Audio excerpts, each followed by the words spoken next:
प्रसाद गेला ऑलरेडी. अच्छा.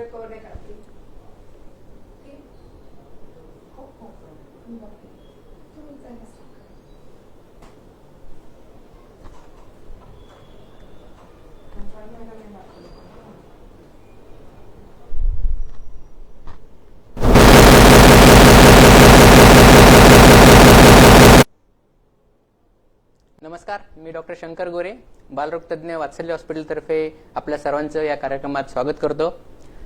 या अगोदर आम्ही 2 कार्यक्रम घेतलेत. पहिला कार्यक्रम आम्ही घेतला होता की लहान मुलांमध्ये तिसऱ्या लाटेची शक्यता, त्याबद्दल शंका आणि प्रश्न याविषयी. त्यावेळेस मी डॉक्टर संदीप कवडे, डॉक्टर विपुल गांधी या सरांनी याच्याविषयी मार्गदर्शन केलं.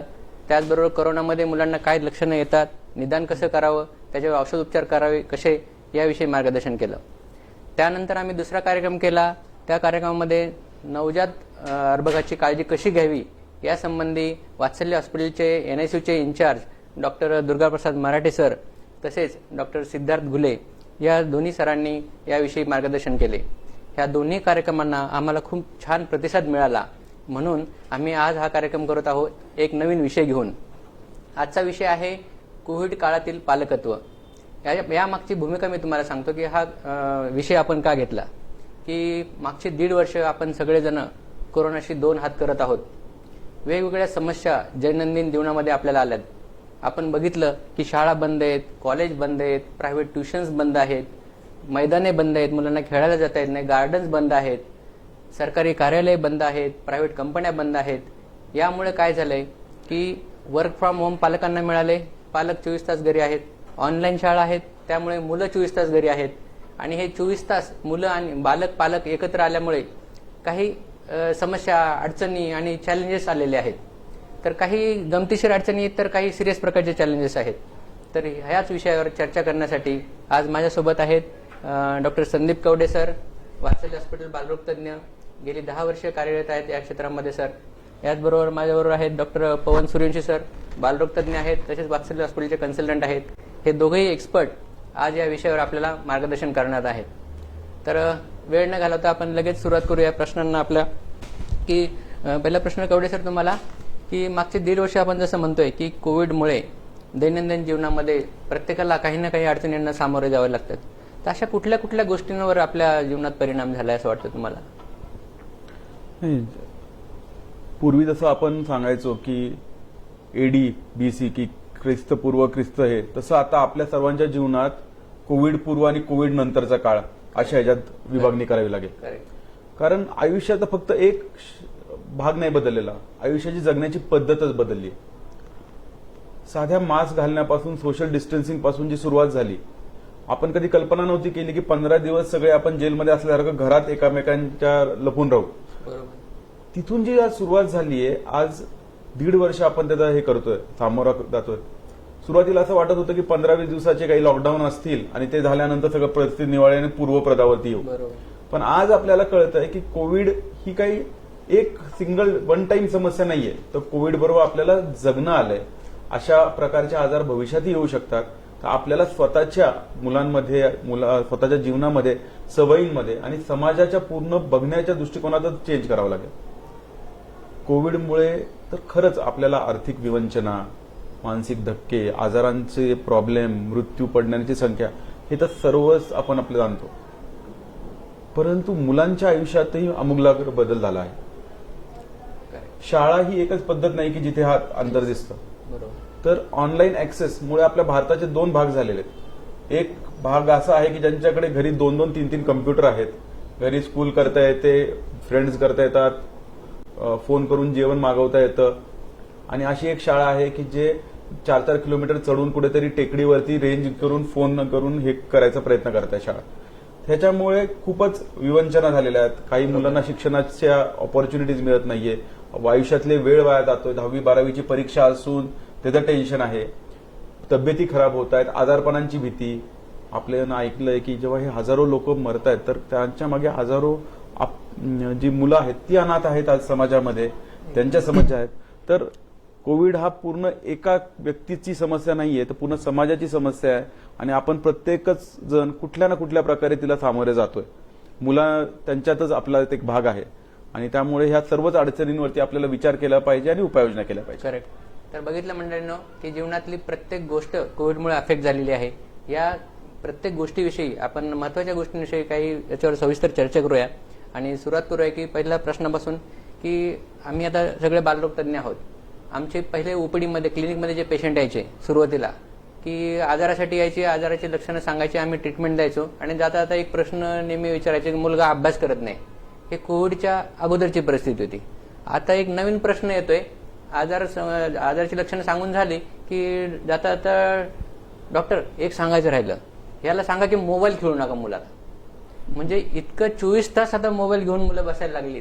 तर हा समाजामध्ये खूप कॉमन प्रश्न झालेला आहे की ह्या मोबाईलचा प्रचंड वापर याविषयी सर तुम्ही काय सांगाल? पूर्वी काय होतं की शाळा दिवसातनं 5 ते 6 तास शाळा असायची, मुलांचे क्लासेस असायचे, त्यामुळे 8-10 तास मुलं ऑक्युपाईड असायची आणि त्यानंतर त्यांना अभ्यास वगैरे सोडून काही वेळ मिळायचा, खेळायला बाहेर जाता यायचं.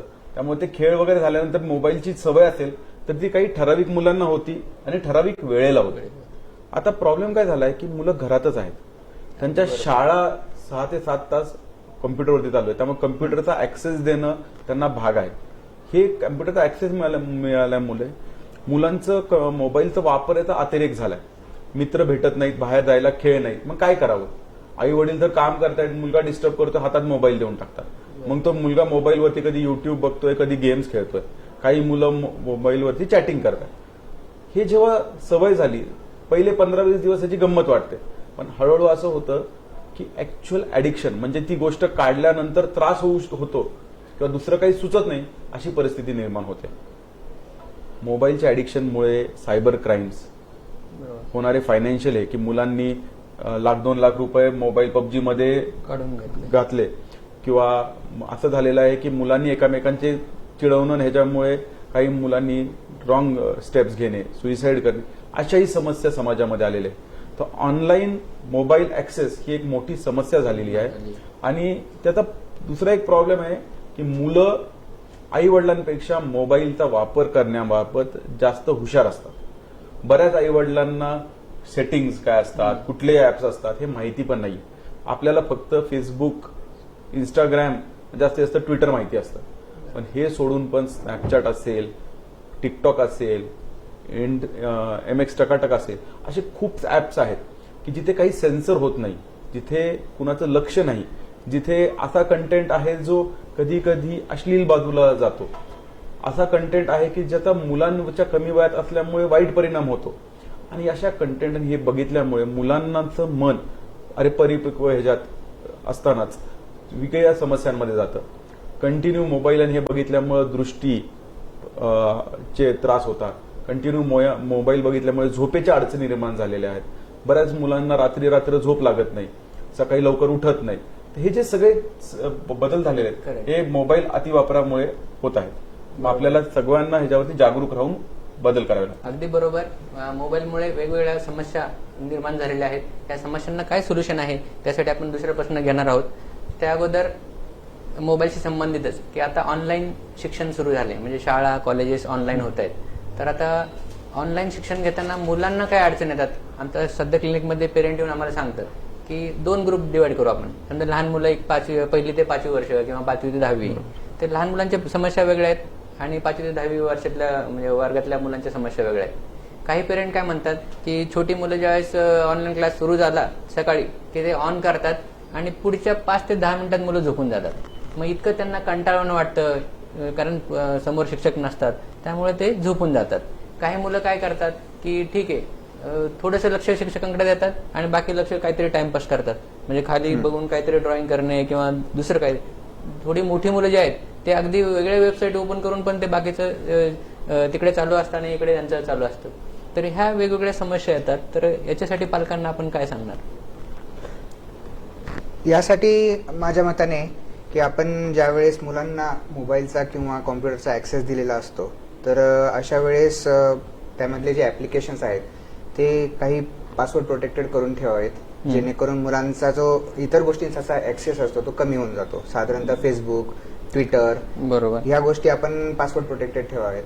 किंवा मग टकाटक हे जे बाकीचे ॲप्स असतात यांना सुद्धा आपण प्रोटेक्ट करू शकतो. दुसरी गोष्ट, बऱ्याच वेळेस आपल्याला माहिती असतं की मूल अभ्यास करते आणि बऱ्याच वेळेस आपण आई वडील दुसरीकडे रूम मध्ये असतात बरोबर. आणि याचा अभ्यास चालू आहे, हा शाळेत आहे, बरोबर. आणि त्यामुळे आपलं काही तेवढं लक्ष राहत नाही तिथं. हा नक्की काय करतोय हे बघण्यासाठी आपल्याला कधी कधी त्यांच्या हिस्ट्रीज मध्ये जाऊन बघावं लागतं किंवा त्यांना नकळत या गोष्टींवर वॉच ठेवावं लागतं की आपल्याला लक्ष ठेवायचंय की या दरम्यान शाळेच्या वेळेमध्ये त्याने इतर काही गोष्टी केलेल्या आहेत का, आणि जर तशा काही आढळल्या तर त्याला योग्य भाषेत आपल्याला थोडी समज पण द्यावी लागते. याही गोष्टी महत्वाच्या. अगदी बरोबर आहे. शिक्षकांना आणि पालकांना फसवण्यात मुलं अगदी अगदी हुशार आहेत, हो. पण त्यावर तरी आपण काही सोल्युशन सांगायला पाहिजेत. तर सर तुम्ही काय सांगाल त्याविषयी? आता लहान मुलं जी असतात, आता हे आपण एक समजून घेतलं पाहिजे की चॅलेंजेस फक्त तुम्हाला मला नाही आहेत. जे टीचर्स आहेत ह्यांनी कधी कॅमेऱ्याला फेस नाही केलेलं, मुलं समोर नाही आहेत आणि आपण शिकवतोय ही भावना त्यांनाही विचित्र वाटते. त्यांनाही कळत नाही नेमकं कसं बोलू की त्या प्रकारे तो मुलगा ऐकतोय का नाही ऐकतोय. कधी कधी असं होतं की एका वर्गात 50-50 मुलं अगदी आहेत, बरोबर. त्यामुळे सगळ्यांवरती लक्ष देणंही एका टीचरला ऑनलाईन शक्य नाही. बरोबर. पण आता ह्याच्यावरती शाळांनी उपाय चालू केलेत. काही शाळांनी काय केलंय की एकाच वर्गाचे 2 तुकडे केलेत की ती टीचर वेगवेगळ्या वेळेला ते लेक्चर्स घेते. बऱ्याच वेळा कंपल्सरी करतात की व्हिडिओ चालूच पाहिजे. तिसरं, इंटरॅक्टिव्ह करायचा प्रयत्न करतात की टीचर्स प्रश्न विचारतात, क्विज खेळतात की जेणेकरून मुलांशी त्यांना संवाद साधता येईल. बरोबर. तर लहान मुलांचं आपण एक समजून घेतलं पाहिजे की त्यांच्याकडून मोठ्या अपेक्षा न करता तिथे छोटे छोटे वेळेचे इंटरॅक्टिव्ह व्हिडिओज प्लस एक शिक्षणाचं मदत घेऊन तुम्हाला स्कूल करता येतील. आणि त्यांच्याकडून 2 किंवा 3 तास शाळा कंटिन्यू करणं हे अपेक्षाच लहान मुलांकडून करणं चुकीचं आहे. बरोबर तर आहे. त्यांच्या लिमिटेड कॉन्सन्ट्रेशनने आपण जेव्हा स्कूल देऊ तेव्हा ते शक्य होईल. मोठ्या मुलांमध्ये प्रॉब्लेम काय होतो की डिस्ट्रॅक्शन्स खूप असतात, ऑनलाईन डिस्ट्रॅक्शन्स असतात. हो. तर आता नवीन टीचर्सनी पण काही ऍप्स अशा आहेत की ते जर स्कूल झूम वरती चालू आहे तर झूम बंद केल्या केल्या किंवा झूम मिनिमाइज केलं तर दुसरे कुठलेच ऍप उघडत नाहीत किंवा टीचरला ते कळतं मिनिमाइज केलं स्टुडंटनी. हो, हो. त्यामुळे हे होऊ शकतं की अशा प्रकारे शाळेकडे तो लक्ष देतो का हे बघता येतं. त्यानंतर त्यांना जे काही अभ्यास देतात ते इंटरॅक्टिव्ह पद्धतीनं दिलं की तू असाइनमेंट कर, तुम्ही हे वाचा, तुम्ही ह्याची उत्तरं द्या, तर मुलांचं इन्व्हॉल्वमेंट राहतं. बरोबर. आणि तिसरं, हे शेवटी शिक्षण आज मुलं लक्ष देत नाही हे काय फक्त आजच नाही होतं. बरोबर. जेव्हा शाळा नेहमी चालू होत्या तेव्हा पण काही वर्ग काही वेळा असं होतं की मुलं लक्ष देत नाही. तर यासाठी आई वडिलांनी मुलांबरोबर संवाद साधणे, आज तू काय झालं, कुठल्या पिरियडमध्ये काय केलं, होमवर्क कुठला आहे, हे मुलाबरोबर संवाद ठेवावा. दुसरं, आई वडिलांनी त्यांच्या टीचर्स बरोबर संवाद ठेवावा, कारण टीचर सांगू शकतील नेमकं काय चाललंय. मुलगा बऱ्याच वेळा, काही मुलं किशोरवयीन मुलं स्पेशली 13, 14, 15 वर्षाची, काही एक्सक्युजेस देतात, आज हेच झालं नाही, आज शाळेतच होतं, आज टीचरच. हे जे एक्सक्युजेस हे खरं आहे का काही वेगळं चाललंय. तर त्यासाठी मुलांचे मित्रमैत्रिणी तुम्हाला माहिती पाहिजेत, मुलांच्या टीचरशी तुमचा कम्युनिकेशन पाहिजे, जेणेकरून ह्या सर्व गोष्टी एकत्र माहिती होतील. जसं मुलं टेक्नॉलॉजीचा वापर करतात ना, साधी गोष्ट करायची, एक आई वडिलांचा एक वर्ग व्हॉट्सअपवरती ग्रुप करायचा आणि काय चाललंय ह्याचं एकामेकांकडून नोंद करायची, म्हणजे आपला मुलगा त्याच पद्धतीनं करतोय का नाही हेही आपल्याला कळतं. वॉच ठेवण्याची मुलांना बिलकुल आवडत नाही, आई वडील माझ्यावरती लक्ष ठेवतात, परंतु हे लक्ष ठेवणं पण गरजेचं आहे, कारण सोशल मीडिया ह्याच्यामध्ये छोट्या छोट्या क्षणी पण मोठे मोठे धोके येऊ शकतात. त्यामुळे हे वॉच ठेवताना त्यांना डिस्कम्फर्ट न करता पण आई वडिलांचं माझ्याकडे लक्ष, ही जेव्हा भावना राहते तेव्हा मुलं आपोआप खोड्या किंवा डिस्ट्रॅक्शन्स कमी करतात आणि शाळेबरोबर ह्याच्यावर इंटरॅक्ट करतात. आणि जेव्हा मुलं लक्ष देतात ते चांगलं शिकतात, आणि चांगलं शिकलं की त्यांचा इंटरेस्ट अजून वाढतो. आपल्याला हे सगळं टीचर्स आणि पालकांना मिळून एक चांगली जोडी बनवावी लागेल. बरोबर आहे. म्हणजे पालकांनी शिक्षकांशी संवाद ठेवला पाहिजे, त्याचबरोबर मुलाशी पण संवाद ठेवला पाहिजे. तर याचबरोबर आपण पुढच्या प्रश्नाकडे जाऊया की सतत आता मुलं टीव्ही बघतायत किंवा मग लॅपटॉपवरती आहे, आयपॅडवरती आहे, हे स्क्रीन टाइम मुलांचा वाढत चाललाय सतत. आता ते अभ्यास असो किंवा मग व्हिडिओ गेम खेळणं असो, तर हा सातत्याने जे स्क्रीन टाइम वाढत चाललाय याचे मुलांच्या आरोग्यावर काय दुष्परिणाम होऊ शकतात? पवन सर तुम्ही. साधारणतः या बाबतीत आपण दुष्परिणाम जर विचार केला की आताच्या कालावधीमध्ये एंटरटेनमेंट आणि शैक्षणिक अशा दोन्ही कारणांसाठी मीडियाचा आणि स्क्रीनचा वापर होतोय सध्या. बरोबर. तर त्यामुळे सतत स्क्रीन समोर राहिल्यामुळे काही शारीरिक तसेच मानसिक समस्या या दोन्ही गोष्टींना सामोरे जात आहेत मुलं. प्रथमतः शारीरिक समस्याचा आपण विचार केला तर डोळे दुखणे, डोळे जळजळ होणे, डोळ्यांमध्ये खाज येणे, डोळ्यात पाणी येणे, किंवा कधी कधी डबल व्हिजन म्हणतो आपण किंवा दोन दोन दिसणे, ह्या गोष्टी बरोबर. हे कारण मुलांमध्ये दिसू शकतात. मान दुखणे, पाठ दुखणे, बरोबर. ह्याही गोष्टी दिसत आहेत मुलांना, कारण सतत एका ठिकाणी बसून आणि एकाच पोझिशन मध्ये राहून त्यांना त्या स्नायूंवर, त्यांच्या शरीरावर तो वेगळा ताण आलेला असतो आणि त्यामुळे त्यांना त्या शारीरिक समस्या जाणवत आहेत. अगदी बरोबर. दुसरी गोष्ट, यासोबतच ते मानसिक रित्या सुद्धा या गोष्टींना सामोरे जात आहेत की सतत ऑनलाईन राहिल्यामुळे जो स्ट्रेस असतो, डोळ्यांवर येणारा स्ट्रेस जो असतो, तोही फार महत्वाचा असतो आणि तो इनडायरेक्टली त्यांना मानसिकरित्या डिस्टर्ब करत असतो. याही गोष्टी महत्वाच्या असतात. दोन्ही बाबतीत आपण थोडंसं जागरूक राहिलं पाहिजे आणि हे दुष्परिणाम टाळता येतील या दृष्टीने आपण उपाययोजना केल्या पाहिजेत. अगदी बरोबर आहे. तर याच प्रश्नाला अनुसरून दुसरा प्रश्न निर्माण होतो की सतत ऑनलाईन एज्युकेशनमुळे मला आता क्लिनिकमध्ये बरेच पालक कंप्लेन करतायत की सर हा सतत चिडचिड करायला लागला आता आणि हट्टीपणा तर इतका वाढलाय की कुठलीही गोष्ट ऐकत नाही. गप्प बस म्हणलं गप्प बसत नाही, अभ्यास कर म्हणलं अभ्यास करत नाही, मोबाईल आणि हे याच्यामध्ये तो मग्न असतो. तर असं दिसतंय की ह्या ऑनलाईनमुळे मुलांच्या मानसिक आरोग्य थोडे बिघडत चाललं की काय, तर याविषयी तुम्ही काय सांगाल सर? ही समस्या सर्व मुलांची नसली तरी काही मुलांची नक्कीच आहे. आता आपण एक समजून घेतलं पाहिजे की चिडचिड जी आहे, चिडचिड हे काही त्रास नाहीये. तर मुलाला तुम्हाला त्रास द्यायची इच्छा नाहीये, बरोबर. पण तो मुलगा स्वतःहून काहीतरी फील करतोय, ते व्यक्त करता येत नाही, ती भावना तो चिडचिडीच्या रूपात करतो. लहान मूल असेल, मोठा मुलगा असेल, तो किशोरवयीन मुलगा असेल, तो सांगणार कसं? कधी कधी त्यांना तो काय त्रास होतोय तेही कळत नाही. आपण जेव्हा जगतो तेव्हा अन्न, पाणी, वस्त्र, निवारा हे आपण मूलभूत गरजा समजतो, बट आपण एक समाजातले व्यक्ती आहोत. आपल्याला आपल्या मित्रांशी, जसं आपल्याला मोठेपणी पण मित्रांशी, मैत्रिणींशी रिलॅक्सेशन टाइम लागतो, एक सेल्फ टाइम लागतो, मी टाइम लागतो की ज्याच्यात आपण रिलॅक्स होतो, मित्रांशी गप्पा मारतो, जिथे आपण एकामेकांना जज करत नाही. एक स्ट्रेस फ्री एन्व्हायरमेंट लागतात, आवडीच्या गोष्टी लागतात. अचानक मुलांच्या आयुष्यात ह्या सगळ्या गोष्टी गेलेल्या आहेत. तो कंट्रोलच नाहीये की आता काय होणार आहे, आणि त्यामुळे ते चिडचिड जी व्यक्त करतायत त्याला त्रास हा न घेता त्यांना नेमका कुठली अडचण येते हे बघावं. त्यांच्याशी यासाठी सगळ्यात पहिलं म्हणजे संवाद साधला पाहिजे, गप्पा मारल्या पाहिजेत, बोलल्या पाहिजेत. तुम्ही जेव्हा त्यांच्याशी मुलांशी बोलायला लागतील, हळूहळू मुलं उघडी बोलायला लागतील की त्यांनी त्यांच्या मनातल्या छोट्या छोट्या गोष्टी मांडू शकतील. काही समस्यांचे आपल्याला निराकरण करता येईल, काही समस्यांचं निराकरण होतही नाही, परंतु जेव्हा माणूस व्यक्त करतो तेव्हा त्याचा त्रास कमी होतो, दाह कमी होतो. त्यानंतर जेव्हा समस्या होतील त्याच्यावरती पर्याय काढता येतील का? कारण मुलांची तेवढी प्रलब्ध दृष्टी नसते. एखादी गोष्ट नाही मिळाली त्यांना दुःख होतं, पण ह्याला काही पर्याय आहे, मला दुसरं काही नवीन करता येईल. आज मला क्लासला जाता येत नाही, मला स्विमिंग खूप आवडतं, पण मी दुसरं करू शकतो की ज्यातनं मला तो आनंद मिळेल. हे जेव्हा तुम्ही त्यांना पर्याय देता, मनाला ऑक्युपाय करता, तेव्हा ती मुलं आनंदी होतात. मुलं काय, आपण काय, सगळे शेवटी आनंद, हॅपीनेस लाईफमध्ये शोधत असतो.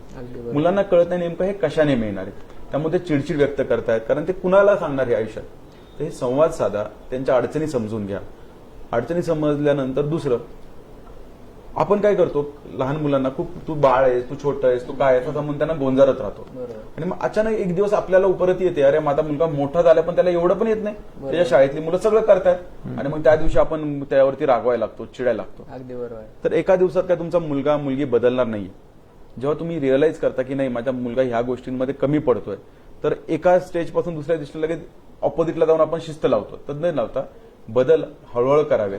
मुलाला जे सहन होतील असे बदल करा. जो मुलगा, समजा मुलगी घरातलं काहीच मदत करत नाही, दुसऱ्या दिवशी त्यांनी सगळं काम करणं, अपेक्षित करणं हे चुकीचं आहे. जो मुलगा आता इंडिपेंडेंटली अभ्यास करू शकत नाही, स्वतःचा होमवर्क पण चेक करत नाही, त्याला उद्यापासून होमवर्क नाही झालं तर मी तुला मारेल असं म्हणणंही चुकीचं आहे. दुसऱ्या दिवशी त्याला एक छोटी गोष्ट द्या की चल आता मला लिस्ट करून दे, तुझं काय काय होमवर्क आहे, तू आज केलास का, चल मी तुला मदत करते. हे करून ग्रॅज्युअली आजचा होमवर्क तूच कर, लिहून काढ आणि मला संध्याकाळी दाखव तुझा झाला का. तर ग्रॅज्युअली तेव्हा तुम्ही त्यांना हळूहळू मदत करून त्यांच्यावरती ती जबाबदारी देताल आणि त्यांना ती पेलवेल हळूहळू जबाबदारी, तेव्हा त्यांचा कॉन्फिडन्स वाढेल. आता काय होतं, ती जबाबदारी जमली नाही की मुलं स्वतःला दोष देतात किंवा आपण त्यांना दोष देतो, त्यातनं त्यांना ती निगेटिव्ह फिलिंग उत्पन्न होते आणि मग ते आपल्याकडे बघतात.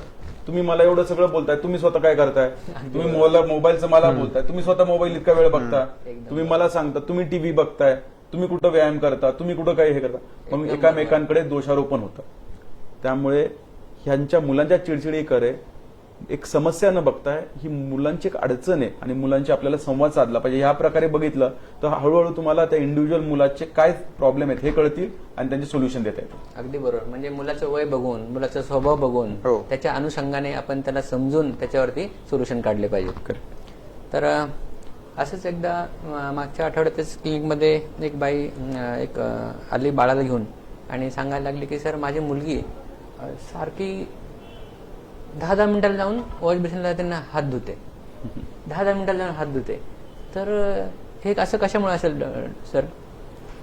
ती मला विचारायला लागली की असं बऱ्याच कशामुळे वेळेस काय करते? झालंय आता मुलांमध्ये, जसं आपण आताच डिस्कस केलं की मानसिकरित्या मुलं जे डिस्टर्ब झालेली आहेत हो. त्यांच्यामध्ये सुद्धा इन्सिक्युरिटीची भावना हा ही तयार होते. बरोबर. की थोडी मोठी असलेली मुलं आहे ना, यांना या जगात घडलेल्या गोष्टी कळत असतात, काय चालू बरोबर, आहे बरोबर. सध्या. कोविडचा नावाचा नवीन आजार आलेला आहे, त्यामुळे माणसे मृत्युमुखी हा. पडतायत. न्यूज बघत असतात ते वेगवेगळे. अगदी बरोबर. कुणीतरी नातेवाईक असतं ज्यांचे दुर्दैवाने मृत्यू झालेला असतो त्या असतो. आजारामुळे. याचा इम्पॅक्ट त्यांच्या मनावर होत असतो. एकदम या बरोबर. गोष्टींमुळे ते अतिशय असुरक्षित भावना त्यांच्या मनात तयार होते आणि बरोबर. मग ती अँझायटी हा. ही ते एक्सप्रेस करतात. मग ते बऱ्याच वेळेस जेवणही करणार नाही, सारखे हात धुणार. जेवणाला बरोबर. अन्नाला हात लावायचं म्हटलं तरी त्यावेळेस ते म्हणतात अगदी की- असेच सांगत होते ते. हा. हम्म. अन्नाला हात लावायचं म्हटलं की तरी म्हणतात की नाही माझे हात खराब होतील बरोबर. आणि त्यामुळे मी आजारी पडेल. ही भावना त्यांच्यामध्ये तयार होते आणि ह्या दृष्टीनंच त्या मानसिकदृष्ट्या थोड्याशा डिस्टर्ब व्हायला लागतात. बरोबर आहे. त्यांना आपण योग्य तऱ्हेने शिकवलं पाहिजे की काही गोष्टींसाठी आपल्याला हात धुणे जरी योग्य असेल तरी ते किती प्रमाणात करायचं, किती वेळाने करायचं, कशासाठी करायचं, कधी करायचं, या गोष्टी आपण शिकवून आणि त्यांच्यामध्ये सकारात्मकता आपण डेव्हलप केली पाहिजे. एकदम बरोबर. थोडक्यात आपल्याला जसं टेन्शन आहे पालकांना वेगवेगळ्या गोष्टींचं, तसं मुलांच्या मनातही ते टेन्शन रुजलेलं आहे.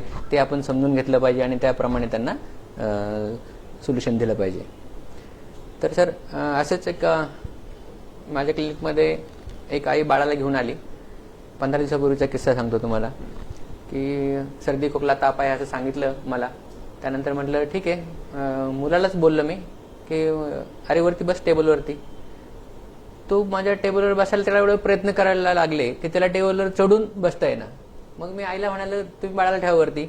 मग आईने असे 2 मिठी घेऊन बाळाला उचलायचा प्रयत्न केला आणि तिला इतकं हसू आलं की म्हटले सर हे लॉकडाऊन आहे. म्हणजे लॉकडाऊनमध्ये आईचंही वजन वाढलं, बाळाचंही वजन वाढले. अशा प्रकारे हा लठ्ठपणा मुलांमध्ये वाढत चाललेला आहे आणि हा लॉकडाऊनचा एक परिणाम आहेच. परंतु असंही शाळकरी मुलांमध्ये आता ओबेसिटी वाढत चाललेली. तर ह्या दोन्ही विषयांना कवडे सर तुम्ही काय सांगाल की हा लठ्ठपणा समस्या आहे आणि त्याचे काय काय परिणाम होऊ शकतात? खरं तर सुरुवातीला पहिले 4-5 महिन्यात जेव्हा वजन वाढत होती तेव्हा सगळ्यांना कौतुक वाटत होतं. कधी बाळसं किंवा गाल न दिसणाऱ्या मुलांचे गाळ बाहेर आल्यामुळे आई वडिलांना खूप छान वाटत होतं. परंतु हे लक्षात घेतलं पाहिजे की जसं आपल्या वयामध्ये शरीरात चरबी असणं, फॅट असणं धोकादायक असतं, त्यामुळे डायबिटीस, हायपरटेन्शन हे जी रिस्क असते, लहान वयातही एकापेक्षा जास्त वजन असणं हे प्रॉब्लेम आहे. आहाराचे नियम नसणे घरात. पूर्वी कसं व्हायचं, शाळेत जायचा, सकाळी ब्रेकफास्ट, टिफिन, वेळा फिक्स असायच्या. आता वेळ काही नाहीये, कधीही खाऊ शकतो, मध्ये ब्रेकमध्ये खातोय, सारखं चालूच आहे, टीव्ही समोर खातोय, हे होतंय. आणि दुसरं महत्वाचं म्हणजे मुलांची ऍक्टिव्हिटीज पूर्णपणे कमी झाल्या. एकदम बरोबर. पूर्वी ती जाड बॅग घेऊनच जायला शाळेत चढायचं, वर खाली करायचं, मुलं कंटिन्यू ऍक्टिव्ह असायचे. बरोबर. शाळेत असल्यामुळे त्यांच्या वजन पण चांगली असायची आणि व्यायाम कंटिन्यू व्हायचा. आता असं झालं की घरात एका रूम मध्ये दुसऱ्या रूम मध्ये पण जाण्याची कधी कधी गरज पडत नाही 3-3, 4-4 तास.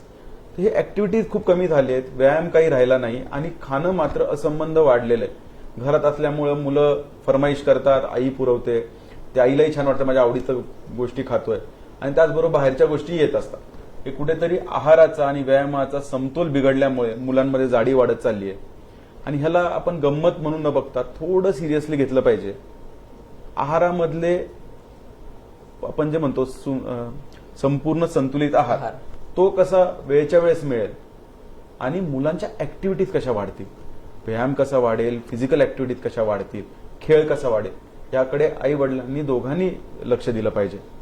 मुलांबरोबर समरस होऊन जर आपणच काही ऍक्टिव्हिटीज करत राहिलो, खेळलो, समजा त्यांच्याबरोबर डान्स केला, काही असेल की अशा फिजिकल ऍक्टिव्हिटीज जेणेकरून मुलांमध्ये आनंदही होतो आणि दमतातही. हे जेव्हा आपण करू तेव्हा ही जाडीची समस्या हळूहळू नक्कीच कमी होईल. बरोबर. पवन सर तुम्ही काय सांगाल की जरी लठ्ठपणा आला मुलांना तरी आणखी घरातल्या घरात काय व्यायाम करू शकतो? कारण पेरेंटला आता बाहेर तर जाऊ शकत नाही, खेळायला जाऊ शकत नाहीत. हो. तर तुमचं काय मत आहे? व्यायामासंदर्भात आपण विचार केला तर घरातल्या घरात करण्यासारख्या 3-4 महत्वाच्या गोष्टी आहेत. जसे सूर्यनमस्कार करणे, बरोबर. नंतर योगासने करणे, दोरी उड्या मारणे, ह्या गोष्टी फार महत्वाच्या आहेत, जेणेकरून शरीरामध्ये एन्डॉर्फिन्स तयार होतात. बरोबर. आणि हे व्यायाम केल्यामुळे एन्डॉर्फिन्स जे तयार होतात शरीरामध्ये, संप्रेरके म्हणतो आपण, बरोबर. त्याच्यामुळे पॉझिटिव्हिटी, सकारात्मकता येण्यासाठी फार मदत होते. दुसरी एक महत्वाची गोष्ट आहे सध्या की ऑलमोस्ट सगळ्या घरांमध्ये आता वेगवेगळे फास्ट फूड घरीच बनवायचं फॅट सुरू झालंय. हो, बरोबर. म्हणजे साधारणतः केक बरोबर. किंवा इतर काही तत्सम गोष्टी, पिझ्झा पिझ्झा, वगैरे हे बर्गर, सगळे घरी हा. बनवत आहेत. बरोबर. आणि त्यामुळे होतंय कसं की त्याचं प्रमाण बऱ्यापैकी वाढलंय. मुलांची डिमांड, आज हे पाहिजे, आज ते पाहिजे. बरोबर. आणि मग त्यामुळे अतिरिक्त जे काही कॅलरीज जे काही शरीरामध्ये जात आहेत त्या रूपांतरित होऊन लठ्ठपणा वाढत चाललाय. बरोबर. त्यासाठी आपल्याला आठवत असेल, अमेरिकन हार्ट असोसिएशननं एक आपली भारतीय थाळी ही हा. प्रमाणित केलेली होती. अरे वा. त्यामध्ये त्यांनी सांगितलं होतं की 50% तुमच्या थाळीमध्ये साधारणतः भाज्या यांचा समावेश, भाज्या आणि सॅलड यांचा बरोबर. समावेश पाहिजे. 25% तुमच्या आहारामध्ये, थाळीमध्ये चपाती किंवा रोटी, भाकरी आणि भात यांचा समावेश, आणि उरलेला 25% भाग हा प्रथिनांचा असावा. डाळी, उसळी आणि मांसाहार, अंडे शक्य असल्यास या गोष्टी असाव्यात. यांनी प्रमाणित केलेली थाळी जी होती ही भारतीय थाळी ही अमेरिकन हार्ट असोसिएशनने मान्य केलेली आहे. Very good. आणि त्याचा अतिशय सकारात्मक परिणाम होतो. आणि या पद्धतीनं आपण ज्यावेळेस करू, आपण असं म्हणत नाही की एकदम तुम्ही एक्स्ट्रीमिटली देऊच नका काहीच. बरोबर.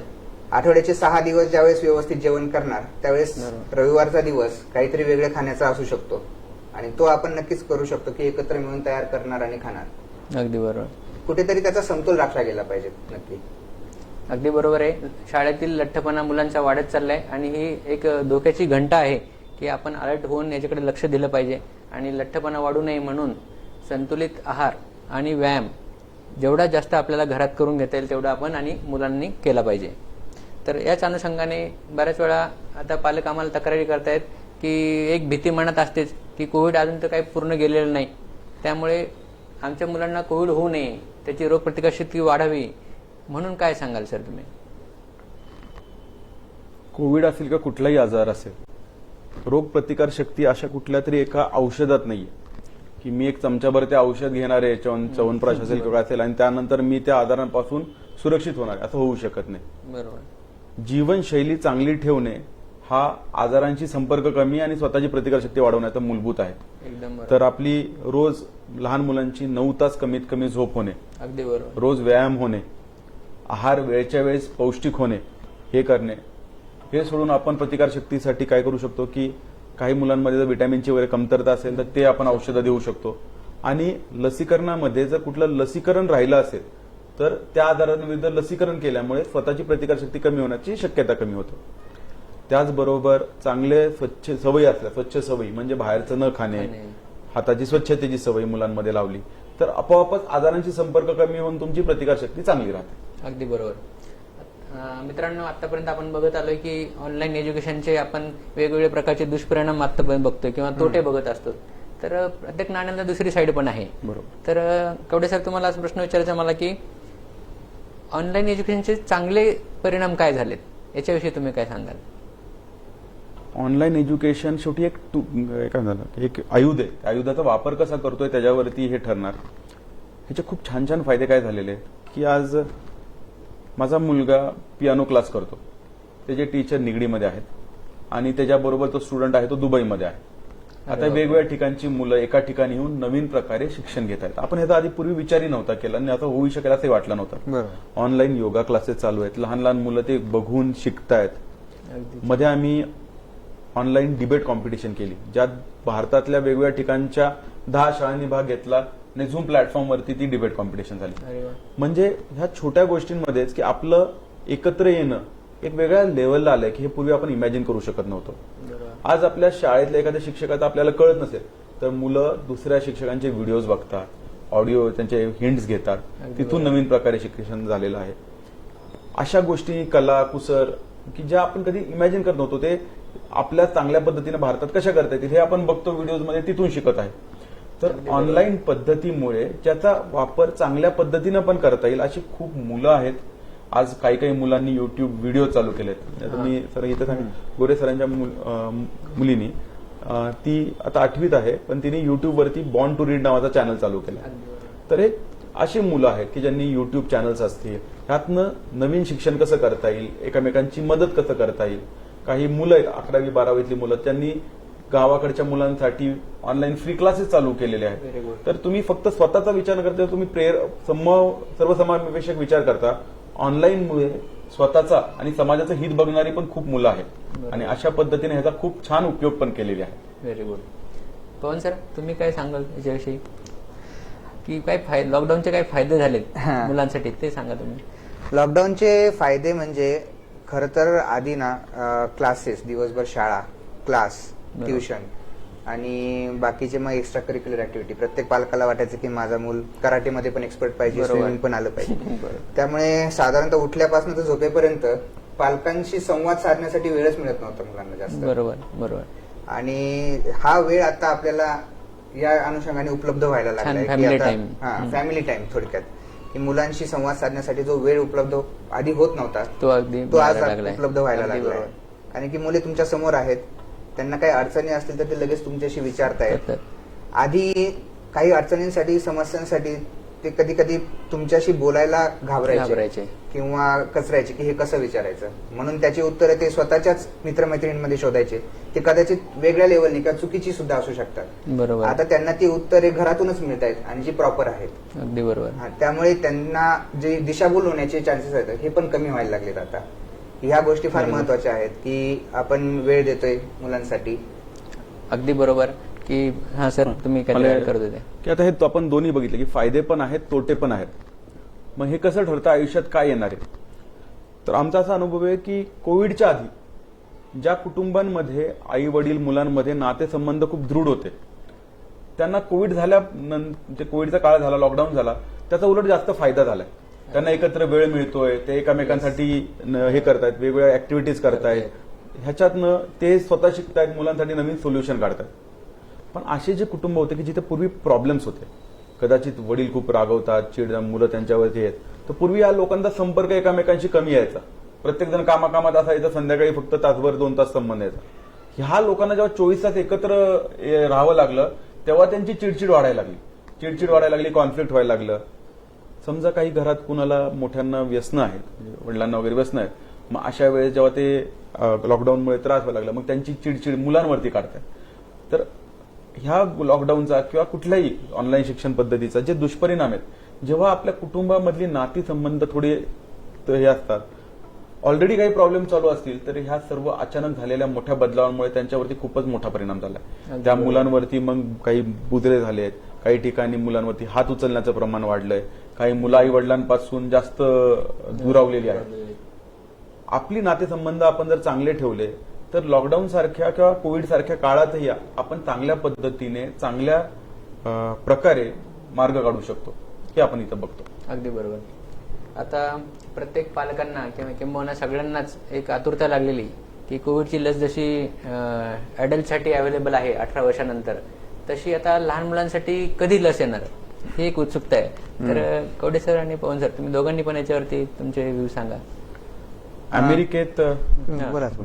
अमेरिकेत जी फायझरची लस आहे ती 12 ते 18 वर्षातल्या मुलांसाठी लायसन्स्ड आहे आणि तिचा वापर चालू आहे. फायझरची लस भारतात काही दिवसात येणार आहे, परंतु अजून ती वेगळ्या प्रकारची mRNA लस आहे. तिचे वेगळे सेटिंग असतात की ती खूपच -30°C टेम्परेचर ठेवावी लागते. त्यामुळे ती भारतात आल्यानंतर आपल्याला ह्या लहान मुलांना देता येईल का नाही, अजून एक प्रश्न आहे. बरोबर. कोवॅक्सिनची लसीची ट्रायल नागपूरला चालू आहे आणि कोविशिल्डची मुंबईत चालू आहे. गव्हर्नमेंटची अपेक्षा आहे की ऑक्टोबरपर्यंत 12 वर्षाच्या पुढच्या मुलांना आपल्याला लसीकरण चालू करता येईल आणि कदाचित पुढच्या 5-6 महिन्यात 5 वर्षावरील मुलांना लसीकरण चालू करता येईल. त्याच्या खालच्या मुलांना मात्र वेळ लागेल. दुसरं, जरी लसीकरण चालू करता आलं ते सध्या अजून लसीची अवेलेबिलिटी इतक्या प्रमाणात नाहीये की आपण सगळ्यांना लसीकरण करू शकू. त्यामुळे आई वडिलांनी कुठलीही घाई गडबड न करता सर्व स्टडीचा अभ्यास आल्यानंतर जेव्हा हे अभ्यासाचे निष्कर्ष आपल्याला येतील तेव्हाच ह्या लसीकरण मुलांना दिलं पाहिजे, कुठली घाई गडबड करू नये. पवन सर, अगदी काय बरोबर, सांगाल सरांनी सांगितलं त्या पद्धतीने 12 ते 18 हा वयोगट सध्या टार्गेट केलेला आहे सरकार गव्हर्नमेंटकडनंही, आणि ज्याच्यावर ट्रायल सध्या चालू आहेत. काही बरोबर. दुष्परिणाम आहेत का नाहीत हे चेक करण्यासाठी. तुम्ही? बरोबर. आणि एकदा तो वयोगट त्या वयोगटाला लसीकरण सुरू झालं की पुढचा वयोगट 6 ते 12 दरम्यान, हम्म. 5 वर्षाच्या वरील 6 ते 12 वयातल्या मुलांना लसीकरण करण्याचे गव्हर्नमेंटचा पुढचा मानस आहे. तर निश्चितच येत्या काळामध्ये आपल्याला त्याविषयी योग्य ते मार्गदर्शक तत्वे सरकारतर्फे नक्कीच जाहीर होतील आणि आपण त्या पद्धतीने लसीकरण करून घेऊ. बरं. पण सांगण्याचा उद्देश असा की या कोविडच्या कालावधीत आहे ना, बरेच पालक सध्या रुटीन वॅक्सिनेशन सुद्धा करत नाहीयेत. अगदी बरोबर. म्हणजे कोविड सोडून दुसरं वॅक्सिनेशन म्हणजे आपले गोवरची लस, बरोबर. ट्रिपलची लस, टायफॉइडची लस, ह्या ज्या अगदी लस आहेत बरोबर. हे घेण्यासाठी सुद्धा हॉस्पिटलला व्हिजिट करण्यासाठी टाळाटाळ करतायत. आता काळजी घेणे हे बरोबर आहे पालकांच्या दृष्टीने, परंतु हे असं झालं की हातचं सोडून पळत्या पाठी. म्हणजे बरोबर, जे नाहीये बरोबर. त्याच्या मागे लागायचंय अगदी बरोबर. आणि जे आहे उपलब्ध ते नाही करायचं. Correct correct. तर ही एक थोडस पालकांना विनंती राहील सगळ्या की जे उपलब्ध आहे सध्या ते लसीकरण मात्र जे काही बाकी राहिले या कालावधीमध्ये काही कारणास्तव ते मात्र त्यांनी आपापल्या डॉक्टरांकडे जाऊन पूर्ण करावे. अगदी बरोबर. बघितलं मित्रांनो की कोविड लहान मुलांची लस जी आहे तिला भरपूर अजून वेळ आहे, तोपर्यंत रुटीन व्हॅक्सिनेशन कोणी मिस करू नका, कारण या व्हॅक्सिनेशननी मुलांची रोगप्रतिकारशक्ती वाढणार आहे आणि आजारी पडायचे प्रमाण कमी होणार आहे. आता 2 मिनिटं एक फेसबुक लाईव्ह वरती प्रश्न आलेला आहे मला, तो मी तुम्हाला वाचून दाखवतो सर. की सध्या मुलं फक्त टीव्ही आणि मोबाईल बघतायत आणि बाबांना सुद्धा बोलायला नको वाटतंय त्यांना. तर एका पालकांनी असं विचारलं की बाबा मुलांना काहीच म्हणत नाहीत, असा आईचा प्रश्न आहे, तर याला काय सांगणार तुम्ही सर? नाही, पहिलं तर बाबांनी किंवा आईनी हे न करता पॅरेंटिंग मध्ये आमचं आहे की ते को पॅरेंटिंग पाहिजे, त्यामुळे दोघांनी मिळून ते ठरवून बोललं पाहिजे. अगदी बरोबर. नाहीतर मी लाड करणार तुम्ही रागवा असं म्हटलं तर कधी काम होत नाही. दोघांनी मिळून ते नियम करायचे. दुसरं, हा नियम मोबाईलचा किंवा ह्याचा ते मुलांसाठी वैयक्तिक नियम न होता तो घरासाठी व्हावा. अगदी की बरोबर. घराचे रूल्स आहेत की बाबा आपण की जेवताना नाही करणार किंवा हे संध्याकाळी यावेळेस मोबाईल नाही बघणार, आपण अभ्यास केल्याशिवाय मोबाईल नाही बघणार. आता मुलांना आपण नियम घालायला देतो तेव्हा मुलं ते टेस्ट करतात. तर काय करायचं की मोबाईल ठीक आहे, मी तुला मोबाईलला नियम नाही घालत, पण मग मला ह्या गोष्टी झाल्या पाहिजेत. काय झाल्या पाहिजेत? तर तुझी 9 तास झोप झाली पाहिजे, तुझा अभ्यास संपला पाहिजे, तुझा व्यायाम झाला पाहिजे. हे सगळं गोष्टी झाल्यानंतरच मी तुला मोबाईलचा ऍक्सेस देणार. तू आधी हे सगळं दाखव मला. मग घरातली काही कामं असतील त्याच्या वाट्याची, ती कामं झाली का, हे 4 गोष्टी करून घ्यायच्या आणि त्यानंतर मोबाईलचा ऍक्सेस द्यायचा. लहान मुलांचे जे असतील 10 वर्षाखालील एस्पेशली, तर त्यांचा ऍक्सेस तुमचा पूर्णपणे मॉनिटर्ड पाहिजे. 10 वर्षानंतर मुलांना थोडं मॉनिटर्ड ऍक्सेसचं हे होतं, पण 10 वर्षानंतरही त्यांना माहिती पाहिजे की त्यांच्या ओव्हरऑल ऍक्टिव्हिटीज किंवा डिव्हायसेस हे कळणार आहेत. प्रायव्हेट स्पेसमध्ये, वेगळ्या रूममध्ये, जिथे ऑनलाईन कनेक्शन्स आहेत, अशा ठिकाणी मुलांना फ्री ऍक्सेस ऍटलिस्ट 15 वर्षाखाली देऊ नये. अच्छा. पवन सर, तुम्ही काय सांगाल याच्याविषयी, ऍक्सेस विषयी? ऍक्सेस विषयी तर तेच मी आता थोड्या वेळापूर्वी पण जे काही मेन्शन केलं होतं की मुलं एकटे असताना स्पेसिफिकली जे काही 15 वर्षावरील 14 वर्षावरील वेगवेगळ्या पद्धतीनं त्यांना ऑनलाईन अट्रॅक्शन्स असतात. बरोबर. आणि त्या पद्धतीनं ते ऑनलाईन वेगवेगळ्या गेम्समध्ये जे अतिशय कधी कधी आपण बघितलेत मागे पण पबजी हो, वगैरे हो. सारखे जे गेम्स होते, बरोबर. जे हिंस्र प्रकारचे मानसिकता तयार करणारे गेम्स असतात, बरोबर. अशा गेम्समध्ये जास्त इन्व्हॉल्व्ह होत आहेत किंवा काही व्हिडिओज मध्ये इन्व्हॉल्व्ह होत आहेत. बरोबर. आणि त्यांना व्यसन लागतंय. टिकटॉक सारख्या ऍपचं तर कित्येक जणांना व्यसन लागतं. पबजी आणि टिकटॉकचं व्यसनच लागलेलं होतं. अगदी बरोबर आहे. तर याच्यावर आपल्याला कंट्रोल ठेवणं फार महत्वाचं आहे. त्यासाठी त्यांचं स्क्रीन टाइम पण महत्वाचा, कंट्रोल करणे महत्वाचं आहे. की जसं सरांनी सांगितल्याप्रमाणे दिवसाच्या पूर्ण 24 तासाचं विभाजन व्यवस्थित, school time, sleep time, exercise time plus home activities हे करून उरलेला वेळ थोडाफार, अशा वेळेस त्यांच्याकडे वेळच कमी उरतो की जो ते या कालावधीसाठी वापरू शकतात एंटरटेनमेंटला. आणि इनडायरेक्टपणे आपण त्याच्यावर कंट्रोल करू शकतो.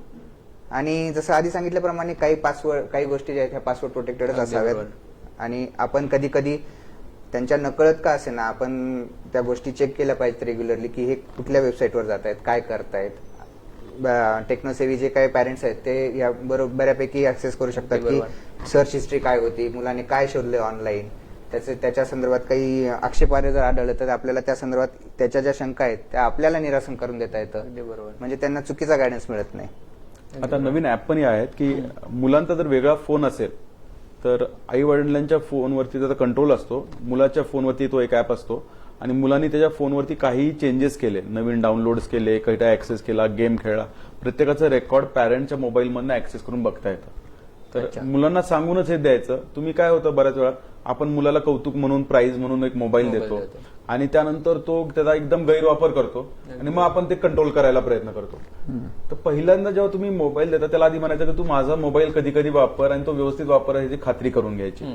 जेव्हा तुम्ही त्याला मोबाईल देताय तेव्हा खूप एकदम महागडा मोठा न देता बेसिक मोबाईल ज्यात फीचर्स आहेत, त्याच्या कामाच्या गोष्टी होऊ शकतात, तो द्यावा.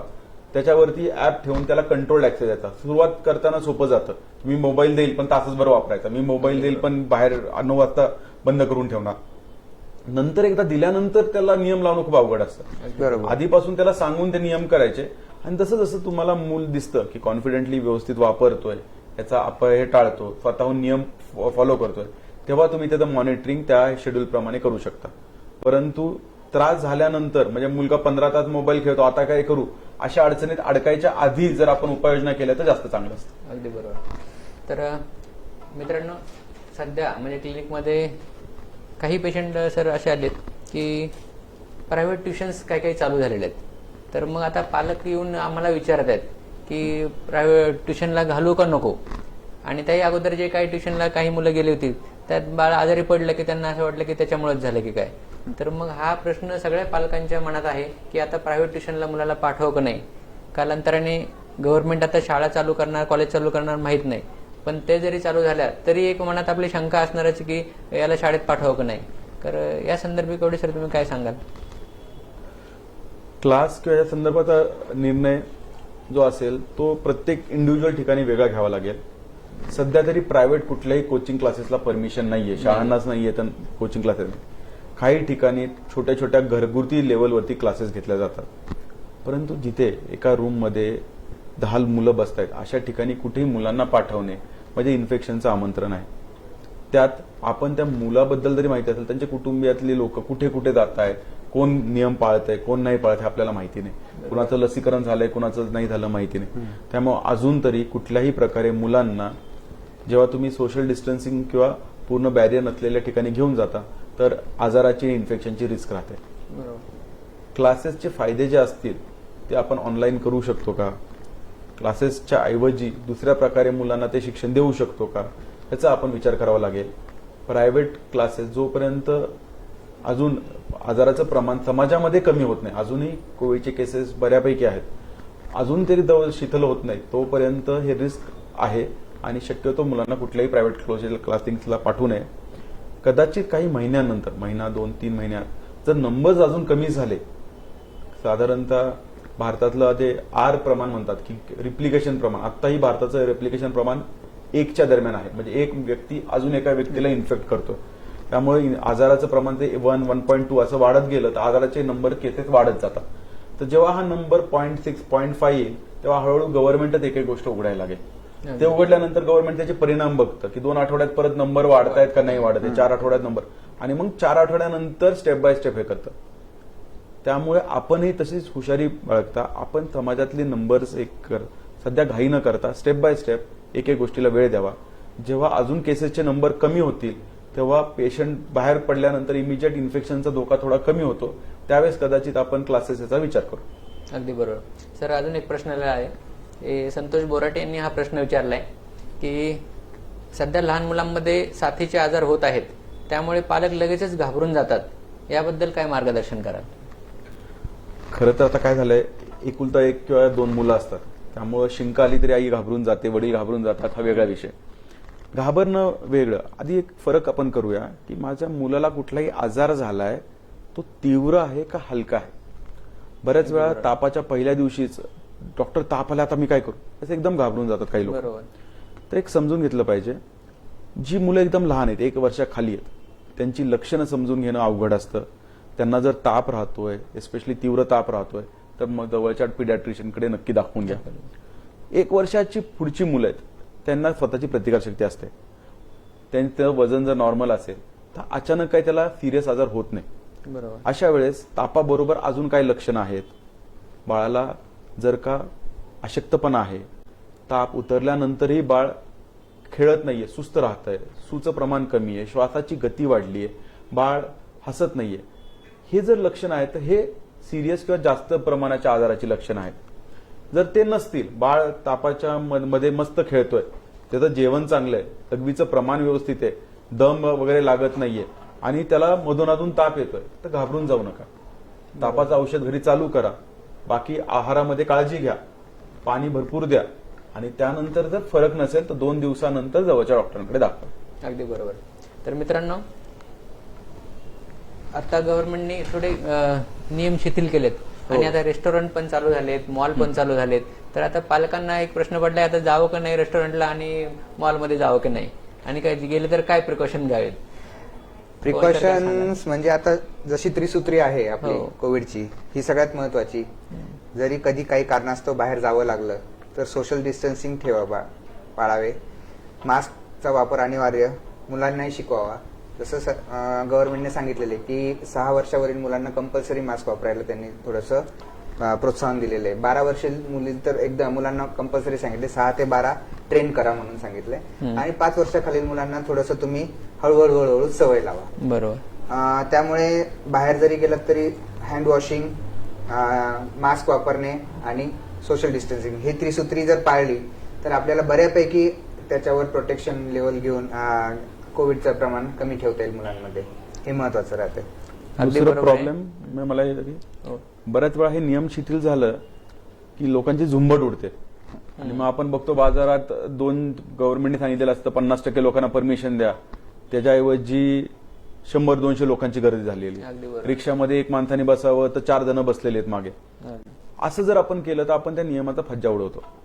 ह्या नियमाचा फज्जा उडवल्यानंतर आपल्याला त्यावेळेस कधी हे जाणवत नाही, पण 1-1.5 महिन्यानंतर परत केसेसचा नंबर वाढत जातो आणि मग आपल्याला उपरती येते आणि त्यावेळेस मग अचानक आपण बंद करतो आणि घराच्या दरवाजा बाहेर पण निघायचं नाही असं ठरवतो. तर ह्या दोन्हीच्या मध्ये कुठेतरी आपल्याला येऊन राहावं लागणार आहे. आपल्याला अनावश्यक ठिकाणी मॉल किंवा हे आवश्यक असेल तरच जा. फिरण्यासाठी मजेसाठी जाऊ नका, त्याला पर्याय शोधा. रेस्टॉरंटमध्ये जेवणला जाणं गरजेचं आहे का मी घरी मागवू शकतो हे बघा.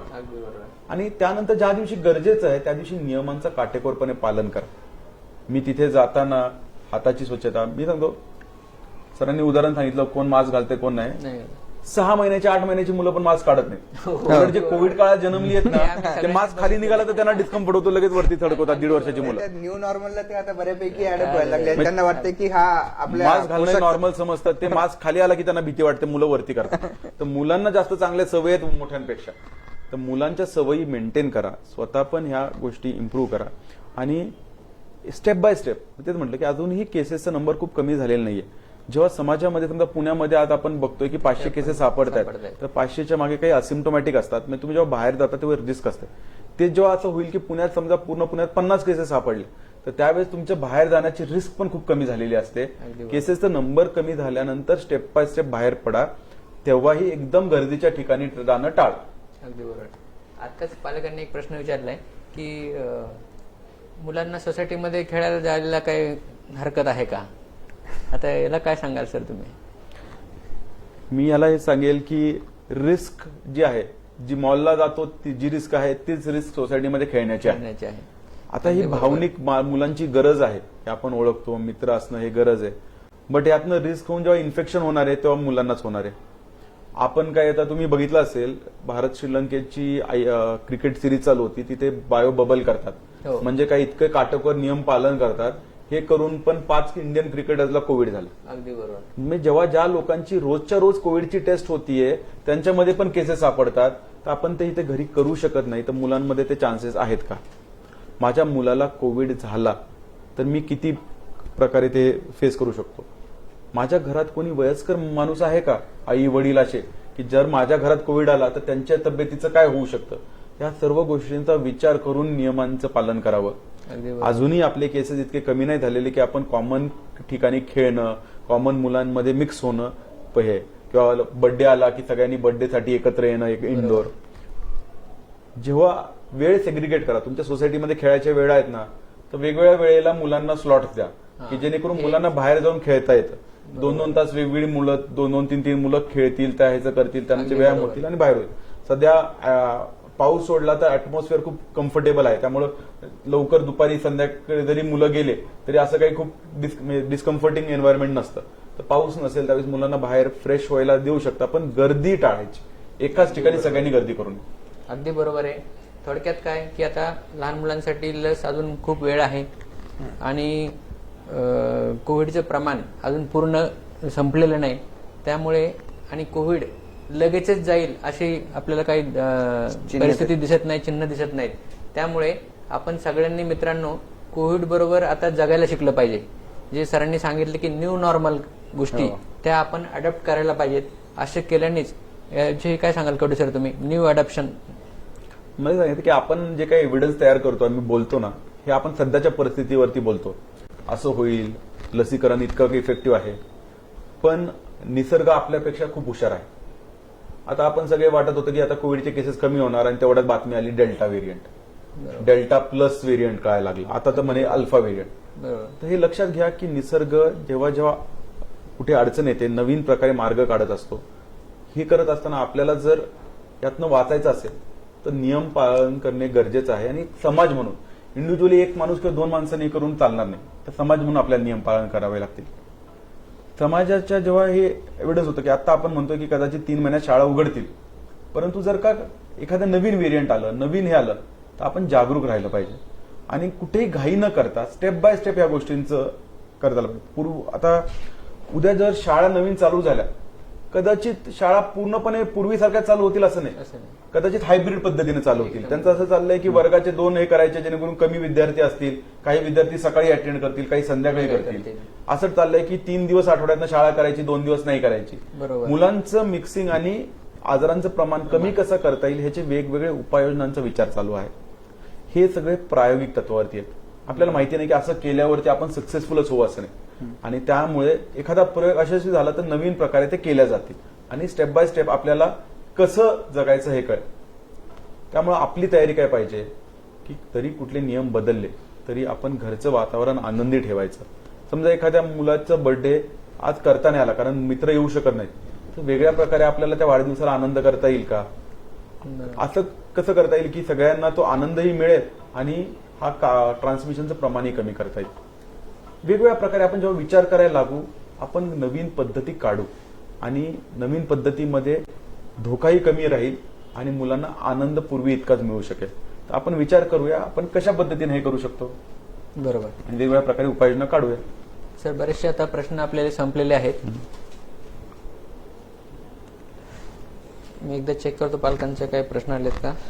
तोपर्यंत सरांच्या यालाच अनुसरून मला एक सांगावंसं हो. वाटतं की आपण आता जेवढं डिस्कशन केले पूर्ण याच्यामध्ये ते मुलांसाठीचे नियम आणि मुलांसाठीचे केले. बरोबर. पण जसं ऍट द एंड सर म्हटले की हे एक सामाजिक जबाबदारी म्हणून पालक आणि मूल दोघांचीही जबाबदारी येते.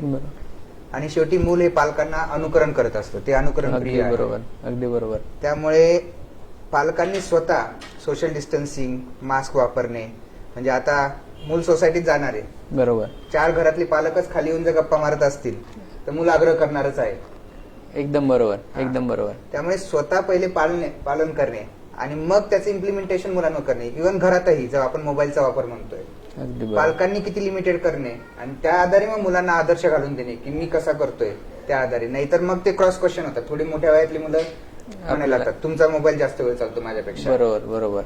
या पद्धतीने आपणही थोडंसं त्या बाबतीत जागरूक राहणे, स्वतः अनुसरण करणे आणि मग मुलांना त्याचं फॉलो करायला भाग पाडणे हे महत्वाचं आहे. अगदी बरोबर आहे. आपले प्रश्न सगळे संपलेले आहेत. मी पुन्हा एकदा डॉक्टर कवडे सर, डॉक्टर पवन सूर्यवंशी सर यांचे आभार मानतो. खूप छान मार्गदर्शन त्यांच्याकडून आपल्याला मिळालं. असेच कार्यक्रम वात्सल्य हॉस्पिटल सामाजिक बांधिलकी म्हणून पुढे कंटिन्यू करणार आहे. तर मी वात्सल्य हॉस्पिटलतर्फे आपणा सर्वांना आवाहन करतो की अशा प्रकारचे काही तुमच्या मनात प्रश्न असतील, काही शंका असतील तर जरूर आमच्या वात्सल्यच्या फेसबुक पेजवरती तुम्ही कमेंटमध्ये टाका आणि आम्ही नक्की त्या प्रश्नांची दखल घेऊ, त्यांना उत्तरं देऊ आणि अशा प्रकारचे वेगळे कार्यक्रम भविष्यात आपण अरेंज करू. इथे बोलून मी हा कार्यक्रम संपला असं जाहीर करतो.